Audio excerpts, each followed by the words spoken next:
Hello, Namaskar, Sat Sri Akal, Adab, and welcome to the 10th episode of Weekly Takes by Jagjit from New York. I bring to you the shocking and tragic news of the Air India accident in Kozhikode. An Air India express flight from Dubai trying to land in torrential rain with 190 people on board overshot the tabletop runway at Kozhikode's Calicut International Airport on Friday and went 35 feet down a slope at 7:41 p.m. 18 people, including the two pilots, lost their lives. The victims and their loved ones are in our thoughts and prayers. Since the last episode, I have received lots of suggestions from you all. Thanks a lot for liking my program, and because of you, I have reached over 1,000 subscribers, and the last episode was watched by over 3,000 people. I was overwhelmed. Thanks a lot for appreciating my views. Based on your suggestions, I have decided to change the format of Weekly Takes. I am creating 3 extra mini videos out of the one single video of episode 10. 10A would be the international news, news about USA, and a little known fact about New York City. 10B would be the news about India, and 10C would be our discussion about politics in India, wherein we will discuss threadbare the role of the opposition and specifically the role of the Congress party. I hope you will like this format, wherein you will be able to view videos according to your liking. However, the all-encompassing video will remain. Let's begin. International news. You all must have heard and seen the videos of the blast in Beirut. It shook us all. Thereafter, anti-government protests broke out in Beirut city. Demonstrators were angered by Tuesday's devastating blast, which officials say was caused by 2,750 tons of ammonium nitrate stored unsafely since 2013. Many in Lebanon say government's negligence led to the explosion, which killed at least 137 people and injured about 5,000 others. The explosion destroyed entire districts in the capital, with homes and businesses reduced to rubble. Dozens of people are still unaccounted for. The United States has pledged an aid of $17 million, which has already started arriving in Beirut. In its fight against China, President Donald Trump on Thursday issued an executive order that would ban the social media app TikTok and WeChat from operating in the United States. In news from the Indian subcontinent, Sri Lanka's powerful Rajapaksa brothers secured a landslide victory in the parliamentary elections, giving them nearly 2/3 majority required to make constitutional changes, according to results released last Friday. The pandemic has been creating havoc all over the world, and people are eagerly awaiting the vaccine. The Swiss government has struck a deal with Moderna to supply Switzerland with 4.5 million doses of a pandemic vaccine if the US biotech firm successfully develops one.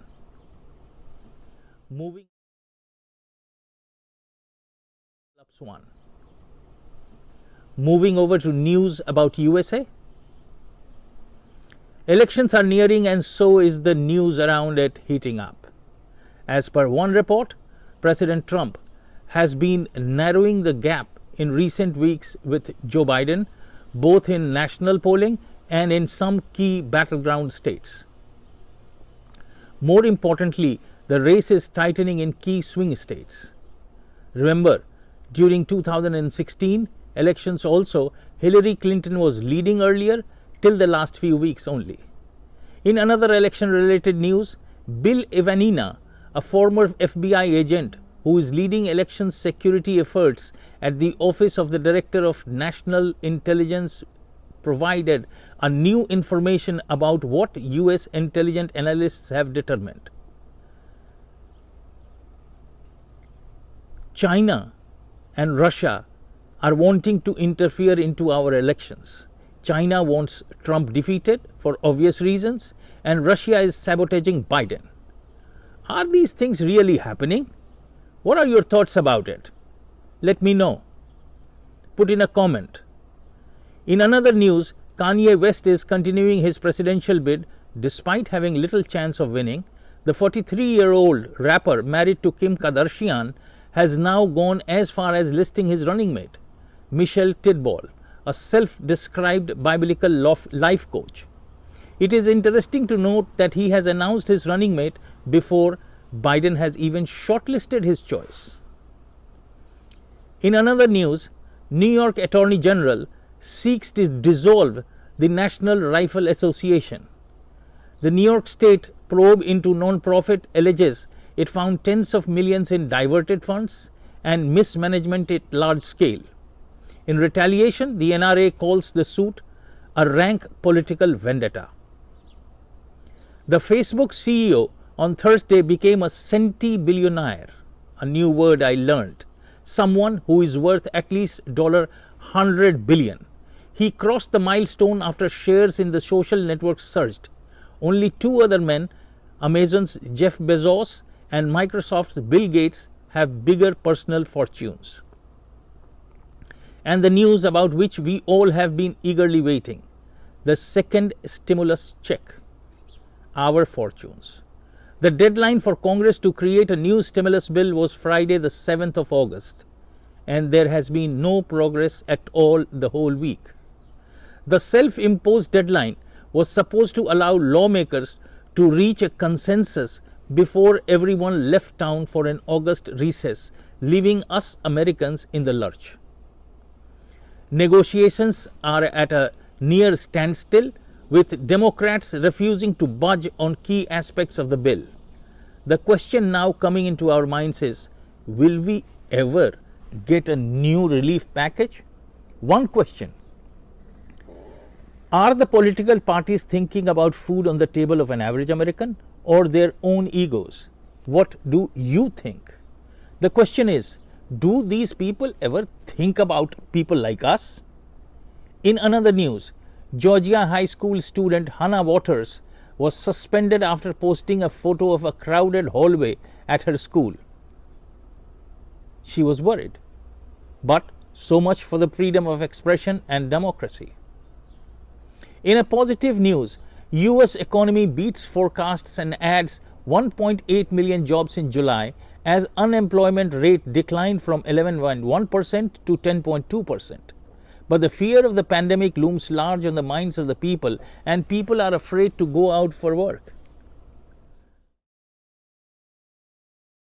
Now, moving over to one interesting fact about New York City. A question to you. Do you love ice cream? And have you eaten ice cream on a cone? Let's know about it. It's history. For over a century, people the world over have been enjoying ice cream on a cone.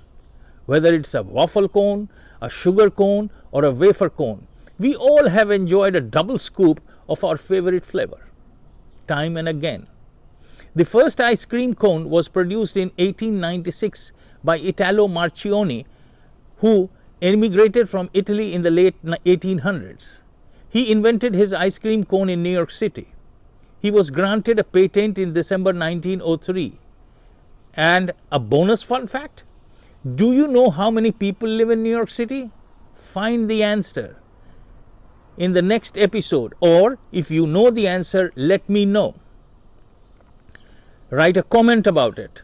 And if you know about a fun fact in New York City and you want to share with us, let it be known and we'll carry it in the next episode.